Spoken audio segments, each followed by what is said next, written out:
Alfa Home YouTube kanalıma hepiniz hoş geldiniz. Bugün sizinle birlikte bu güzel saç bandanasını çalışmak istiyorum. Model oldukça güzel bir model. İsterseniz büyütüp omuz şalı olarak da kullanabilirsiniz.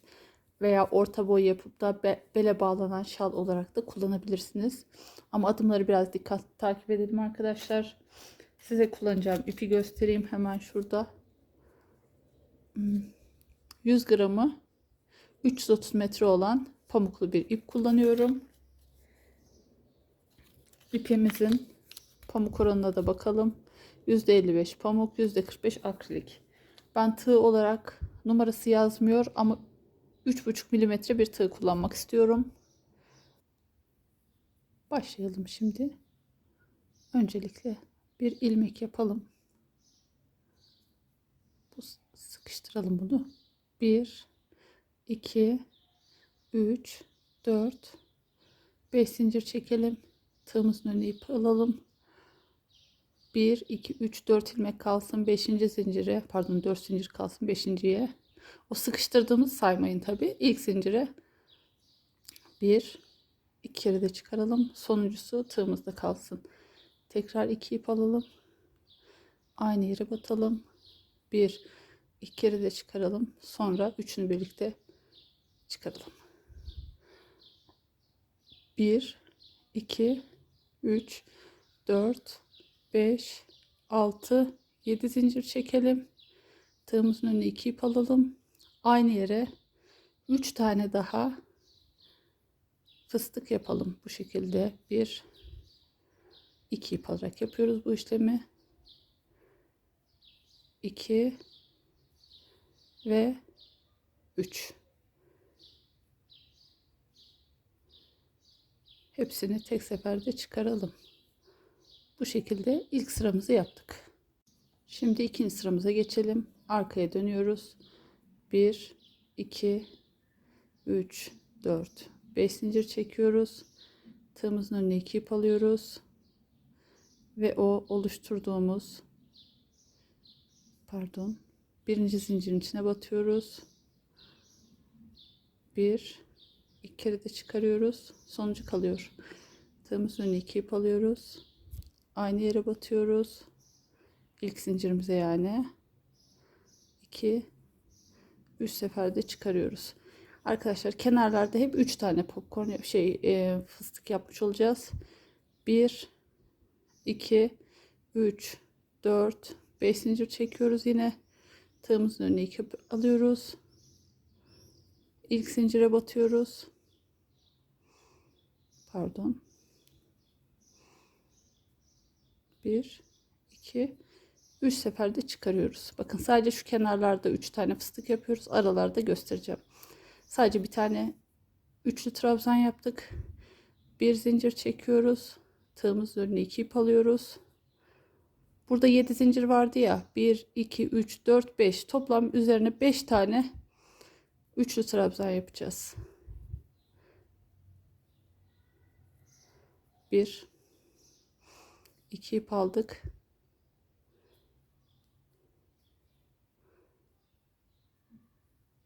2,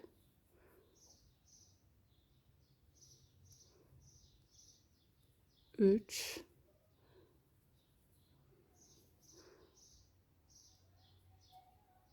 4 ve sonuncusu 5. Yani 7 zincir çektik. Bir zincir sağ başta, bir zincir sol başta bırakıyoruz. Araya 5 tane üçlü trabzan yapıyoruz. Yine bir zincir çekiyoruz. 1, 2, 3, 4 zincir daha çekiyoruz. Toplam 5 zincir. Tığımızın önüne 2 ip alıyoruz. Ve birinci zincirimize bir tane üçlü trabzan yapıyoruz. Sonra bu şekilde tığı da bırakıyoruz. Çıkarmıyoruz. Tığımızın önüne 2 ip alıyoruz. Ve şu başlangıç fıstığın üzerine bir fıstık yapıyoruz. 1,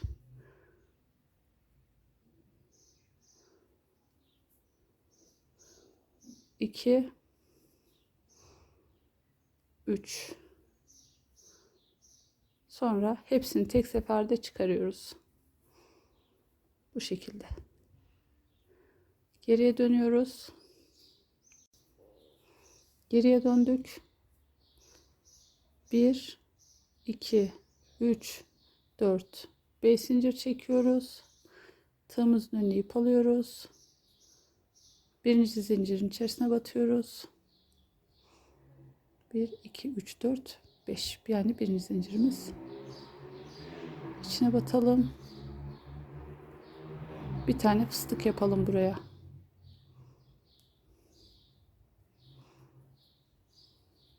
Hepsini tek seferde çıkaralım. 7 zincir çekelim. 1, 2, 3, 4, 5, 6, 7 zincir çekelim. Ve şu bir zincir çektiğimiz yere kaydırma gibi bu şekilde batalım. 1, 2, 3, 4 zincir çekelim. Tığımızın önüne 2 ip alalım. Aynı yere batalım. 1, 2 seferde çıkaralım. Tığda kalsın. Tığımızın önüne 2 ip alalım. Bu sefer diğer taraftaki bir zincir çektiğimiz yere batalım. 1, 2 seferde çıkaralım. Tığda kalan 3 ilmeği de tek seferde çıkaralım. 1, 2, 3, 4 zincir çekelim ve aynı yere kaydırma şeklinde batalım. 7 zincir çekelim. 1, 2, 3, 4, 5, 6, 7 zincir çekelim. Tığımızın önüne 2 ip alalım ve şu başlangıç fıstığının tepesine batarak oraya bir fıstık yapalım. Bu başlara dediğim gibi 3 tane dolgu şeklinde fıstık yapıyoruz. Aralara 2 dolgu. 2, 3. Bu şekilde ikinci sıramızda tamamlamış oluyoruz arkadaşlar. Şimdi geriye dönelim. Geriye döndük. 1, 2, 3, 4, 5 zincir çektik. Tığımızın önüne 2 ip aldık. Birinci zincirimize batıyoruz. Ve oraya başlangıç fıstığımızı yapıyoruz. 1, 2. Tek seferde çıkarıyoruz. Bakın 1, 2, 3 tane oldu zincirle beraber. 1, 2, 3, 4, 5 zincir çekiyoruz. Tığımızın önüne 2 ip alıyoruz. Birinci zincirimizin içine bir kere batıyoruz. Ve bu şekilde çıkarıyoruz. Bir zincir çekiyoruz. Tığımızın önüne 2 ip alıyoruz. Yine bu zincirimizin üzerine 5 tane üçlü trabzanlarımızı yapalım. Bakın. Bir fıstık yapıyoruz. Onun üzerine bir tane daha yapıyoruz ama bu ikili oluyor. Sonra bir zincir çekiyoruz ve bir önceki sırada 7 zincir çektiğimiz yere 5 tane üçlü trabzan yapıyoruz. 2,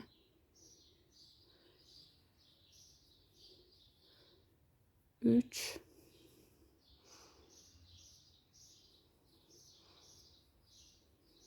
4 ve 5. Dediğim gibi 7 tane zincirin biri başta kalıyor, biri sağ başta kalıyor, biri sol başta kalıyor. Bir zincir çekiyoruz. Tığımızın önüne 2 ip alıyoruz. Ve şu iki fıstığın tam ortasına batıyoruz.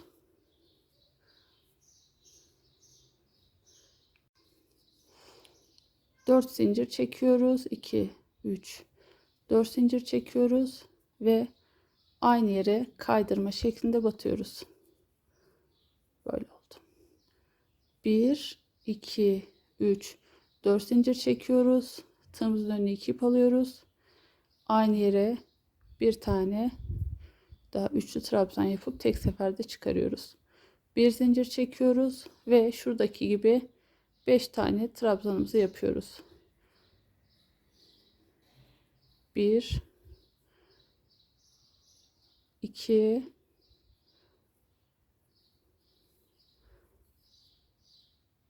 3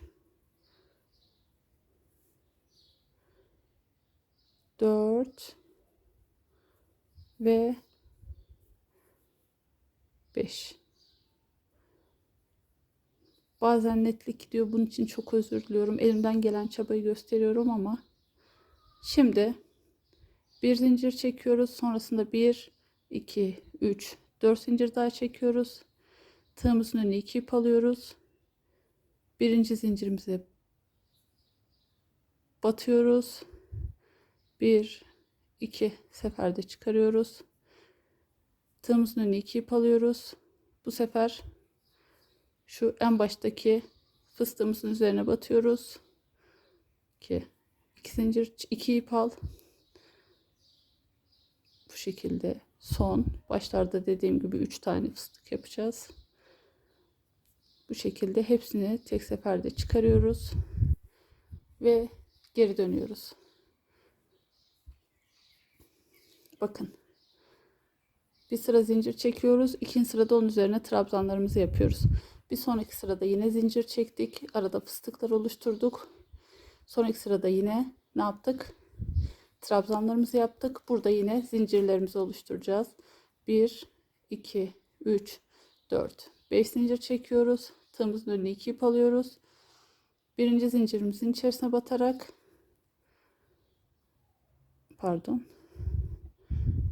başlangıç fıstığımızı oluşturuyoruz.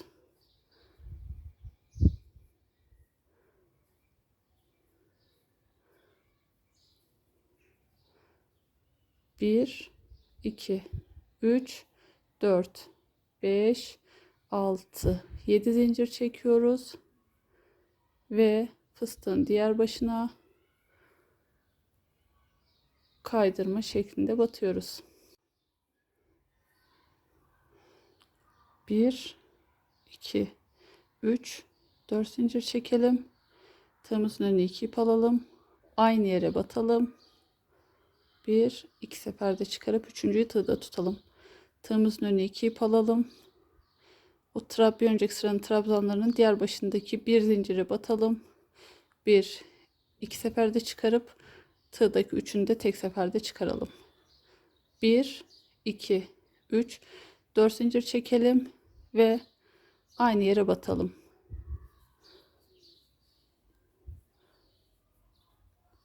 1 2 3 4 5 6 7 zincir çekelim. Karşıya geçelim ve bu trabzanların bitim yerindeki zincirimize kaydırma şeklinde batalım. 1 2 3 4 zincir çekelim. Tığımızın önüne 2 ip alalım. Aynı yere batarak bir tane trabzan yapalım. Üçlü trabzan ama sonuncusunu tığda bırakalım. 2 ip alalım tığımızın önüne. Trabzanların diğer ucundaki bir zincire geçelim. 1 2 tığda kalan 3 taneyi de tek seferde çıkarıp 4 zincir çekelim ve aynı yere kaydırma şeklinde batarak tamamlayalım. 1 2 3 4 5 6 7 zincir çekelim. Tığımızın önüne 2 ip alalım ve bir tane kenar fıstığımızı yapalım. 1 2 3. Bakın bu şekilde. Geriye dönelim. Bir sonraki trabzanlı sıramızı yapalım. Şimdi yine bakın şurada yaptığımız işlem yapacağız. Ne yapıyoruz? Sıra başına bir fıstık yapıyoruz. Onun ucuna bir tane daha fıstık yapıyoruz ama ikili oluyor bu. Sonrasında trabzanlarımıza geçiyoruz.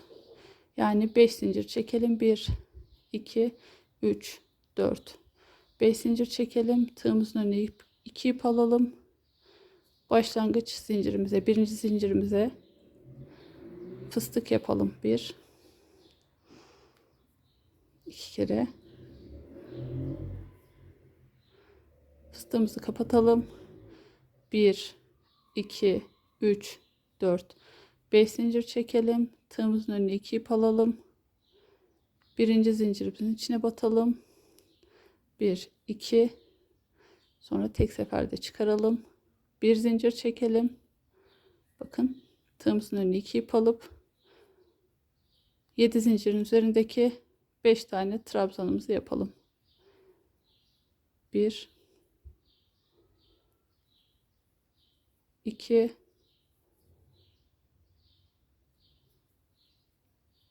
3, 4 ve 5.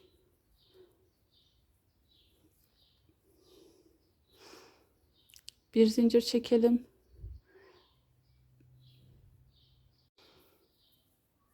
Tığımızın önüne 2 ip alalım.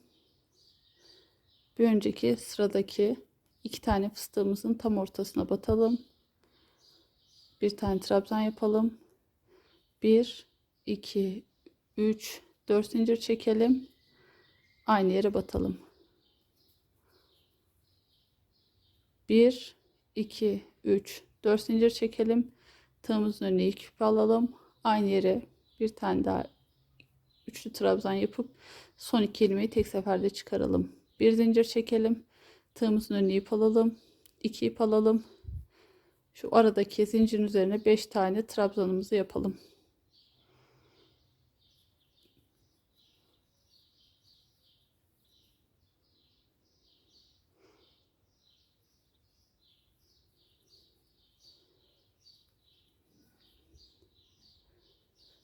Örerken bir önceki sırada ne yaptığınızı kontrol ederek yapabilirsiniz arkadaşlar.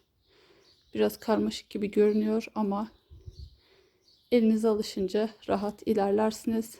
Burada ne yap? Tığımızın önüne 2 ip alıyoruz ve buraya batıyoruz.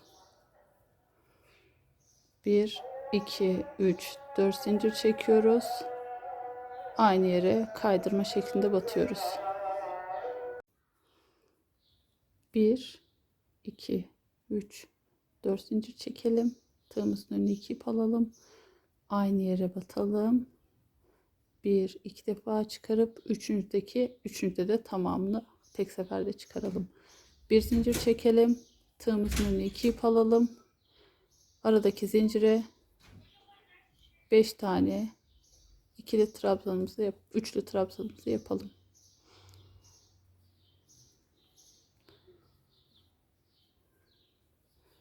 2, 3, 4 ve 5. Bir zincir çekelim.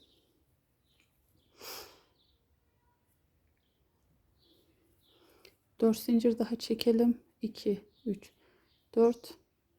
Tığımızın önüne 2 ip alalım. Bu çektiğimiz bir zincirin içerisine batalım. 1, 2 seferde çıkaralım. Üçüncü tığda kalsın. Tığımızın önüne 2 ip alalım. Bir önceki sıranın fıstığının tepesine batalım. Oraya bir fıstık yapalım. Ve hepsini tek seferde çıkaralım. Evet, bu şekilde. Bir sıra daha yapalım isterseniz. Sonrasında siz geriye dönerek bakarak tamamlayabilirsiniz. Bir zincir çek. 1, 2, 3, 4 zincir daha çek fıstık için. O çektiğim bir zincirin içerisine bat. Oraya bir fıstık yap.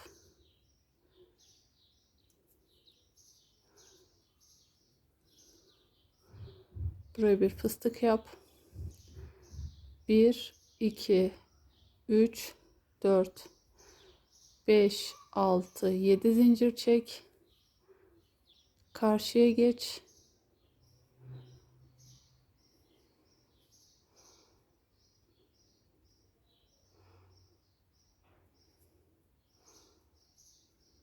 Pardon. Kaydırma yap. 1 2 3 4 zincir çek. Tığın önüne 2 ip al. Aynı yere bir kere daha bat. 2 seferde çıkar. 3. tığda kalsın. Tığın önüne 2 ip al. Karşıya geç. Oradaki bir zincir fazladan çekmiştik. Oraya bat. 2 seferde çıkar. Kalan 3. tığda kalıyor ve hepsini tek seferde çıkar.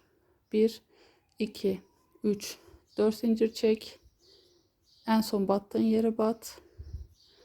Kaydırma yap. 1 2 3 4 5 6 7 zincir çek. Karşıya geç.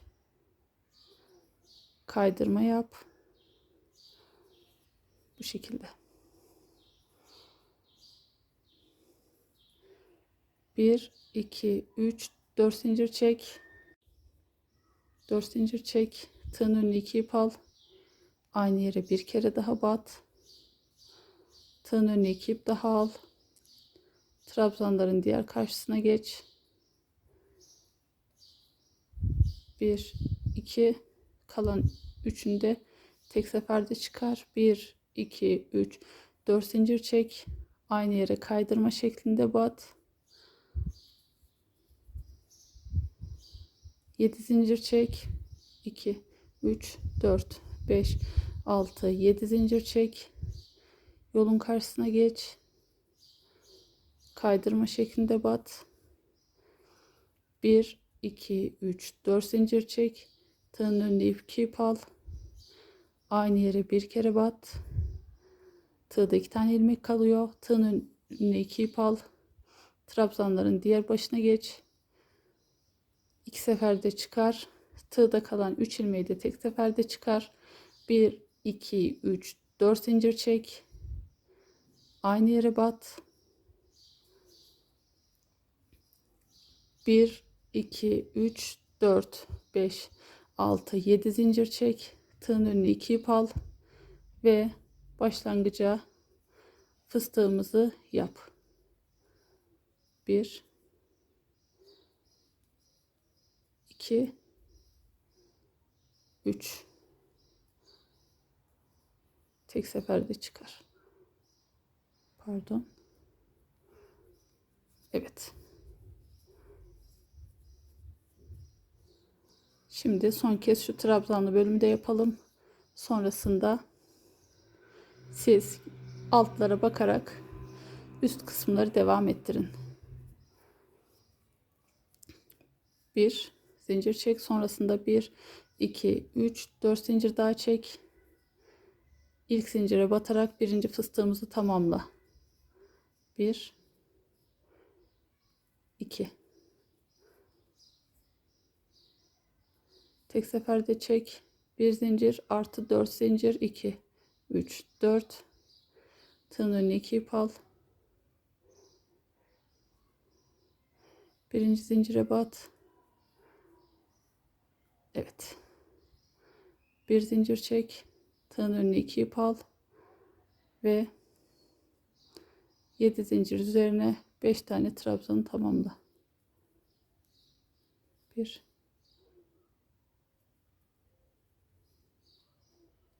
pardon 2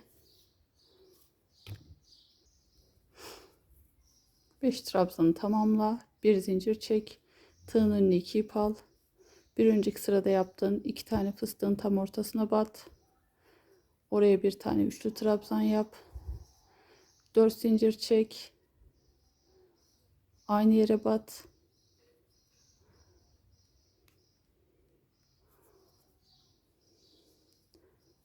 Bir 2 3 4 zincir daha çek. Aynı yere bir tane daha üçlü trabzan yap. Tek seferde çıkar. Bir zincir çek. Aradaki 1 2 3 4 5 tane trabzanı yap. Sıra sonuna kadar burada yaptığımız işlemi tamamla. Trabzanlardan sonra bir zincir, sonrasında 2 ip alıyoruz. Bir önceki sırada şu yaptığımız 2 tane fıstığın ortasına batıyoruz. Bir tane üçlü trabzan yapıyoruz. 4 zincir çekiyoruz. Pardon. 1 2 3 4 zincir çekiyoruz. Aynı yere kaydırma yapıyoruz. 1 2 3 4 zincir çekiyoruz. Aynı yere bir tane üçlü trabzan yapıp tek seferde çıkarıyoruz.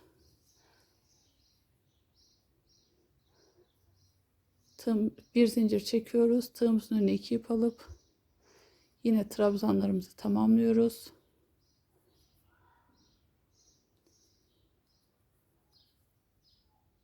İki,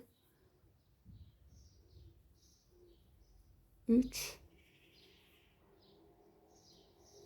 4 ve 5.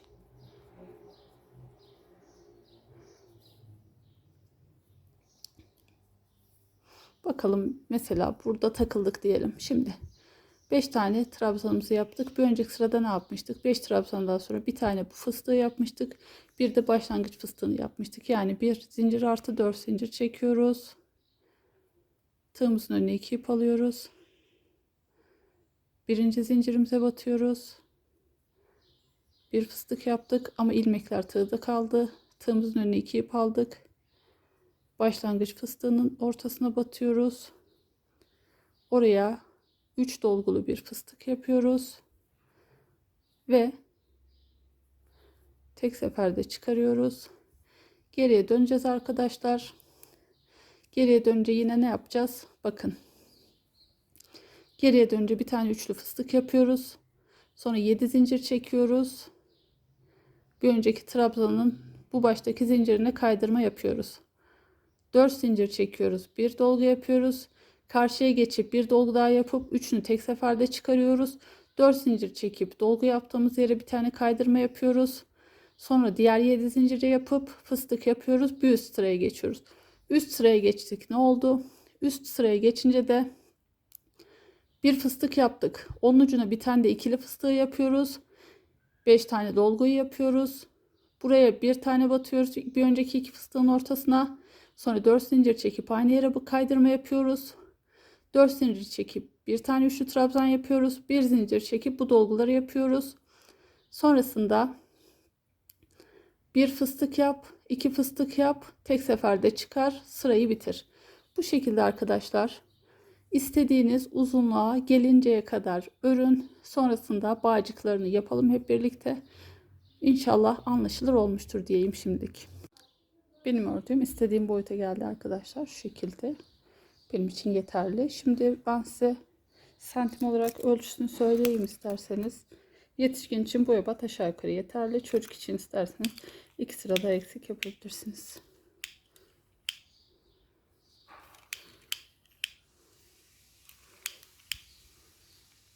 Bayağı iyi olmuş, 55 santim. Ama normalde 48 santime kadar yeterlidir arkadaşlar. Şimdi son sıramızda bu trabzanlı olan kısmı yaparak bitirmiş olacağız. Sapları için 55 tane zincir çekelim. 11, 12, 13, 14, 14, 15, 16, 17, 18, 19, 20, 21, 22, 23, 24, 25, 26, 27, 28, 29, 30, 31, 32, 33, 34, 35, 38, 39, 40, 41, 42, 43, 44, 45, 46, 47, 48, 49, 50, 51, 52, 53, 54, 55. 55 zincir çektik. 1, 2, 3 zincir daha çekiyoruz. 3, 55. zincirimize bu şekilde kaydırma şeklinde batıyoruz. Şimdi 55 zincir daha çekelim. Başlangıç noktamıza 55 zincirden sonra şuraya batalım. Sonra kenar oyamızı yapalım. 55 zincirimi çektim. Şuraya kaydırmayla sabitledim.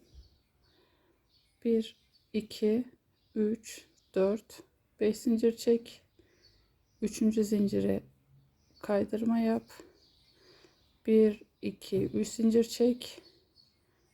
Şöyle her bir fıstığa bir tane bu işlemden yapıyoruz. Yani 1 2 3 4 5 zincir çek. 3. zincire kaydırma yap. 1 2 3 zincir çek. Bir sonraki fıstığın bağlantı yerine sabitle. 1 2 3 4 5 zincir çek. 3. zincire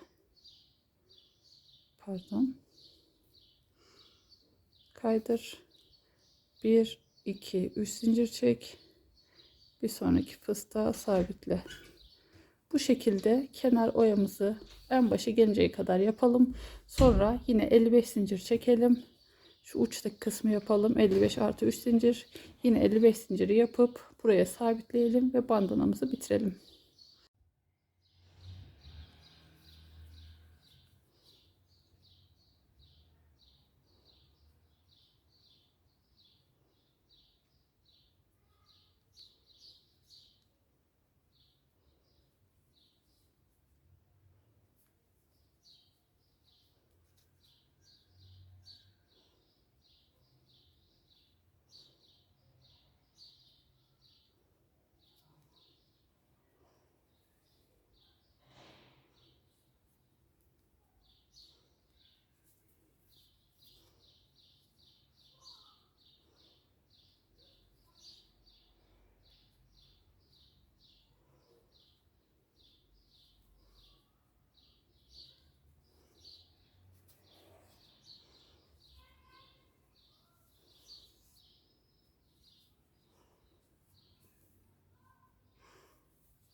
Size söylediğim gibi yapma arkadaşlar. Bakın bu başlangıç noktamızdaki bağcığımızı yaptık. Kenar oyamız aynı şekilde size tam da anlattığım gibi kenar oyamızı tamamladım. Zaten tam eşit geliyor burası. Böyle diğer tarafında kenar oyasını yaptıktan sonra bağcığımı yaptım. 55 zincir pıtırcık 55 zincir başlangıç zincirin başlangıç yerine sabitledim ve bu şekilde saç bandımız oldu. Örecek olan herkese kolaylıklar diliyorum.